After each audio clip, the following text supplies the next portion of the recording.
بکار رحمت اللہ علیہ ایک بزرگ تھے مصر میں. ملک کافور ایک شیدی بادشاہ تھا. ان کے درس میں آ کے بیٹھا کرتا تھا, ان کا واز سنتا.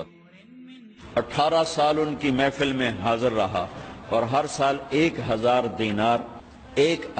دینار ان کو گفٹ کیا کرتا تھا. 1000 دینار 2 کروڑ روپیہ بنتا ہے. 18 سال ان کو دیتا رہا. 19ویں سال ایک غلط فتوے پہ دستخط لینا چاہے.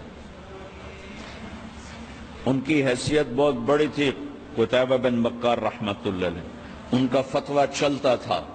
مصر ان کے حکم کو سامنے رکھ کے چلتا تھا. عوام, آج کی عوام تو علماء سے جڑی ہوئی نہیں. عوام کا بھی قصور ہے, علماء کے بھی قصور ہے. انہوں نے منصب کو نہیں پہچانا, انہوں نے علم کو نہیں پہچانا. انہوں نے کہا حضرت یہ ایک فتویٰ ہے, اس پہ آپ دستخط فرماتے. قتیبہ بن بکار فرمانے لگے کافور یہ تو غلط ہے, میں کیسے دستخط کروں؟ کہا حضرت کوئی نہیں, سب چلتا ہے, آپ کریں نا. میں نہیں کر سکتا, میں نے اپنے لکھے کا اللہ کو جواب دینا ہے. ہم تو ہر چیز سے بانجھ ہو گئے نا.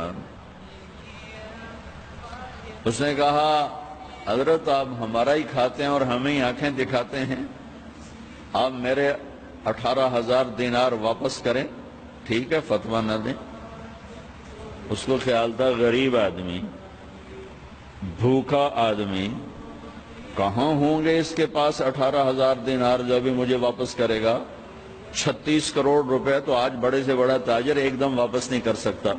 تو کہا میرے پیسے یہاں رکھو یا یہاں دستخط کرو. گھر تشریف لے گئے. 18 تھیلیاں, مہر لگی ہوئی, مہر بھی نہیں کھلی, مہر کھول کے ویکھاں تسی ہے کی, سر با مہر اسی طرح مہر لگی ہوئی.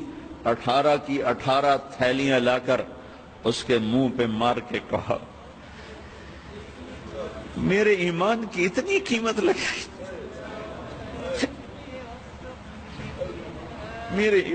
کوئی میرے علماء کو یہ بات سناتا کہ جو چند کوڑیوں پہ اپنا علم بھی بیچ رہے ہیں, ممبر بھی بیچ رہے ہیں.